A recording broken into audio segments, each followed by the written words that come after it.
You ask Tiger to calculate. This deals with finding the midpoint between 2 points.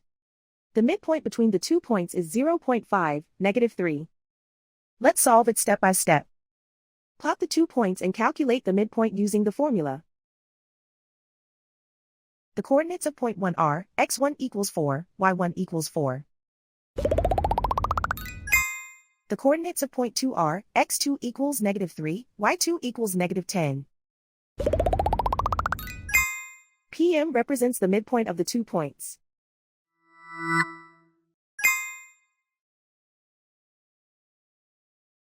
Use the x values in the midpoint formula to find the midpoints x. x1 equals 4.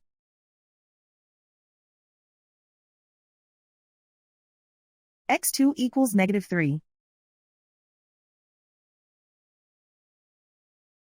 Simplify the arithmetic.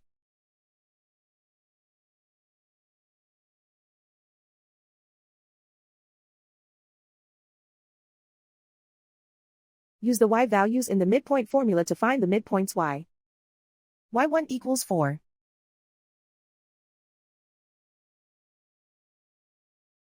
y2 equals -10.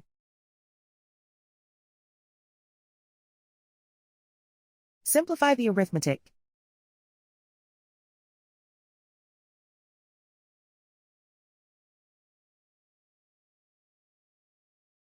And so, the midpoint is 0.5, -3.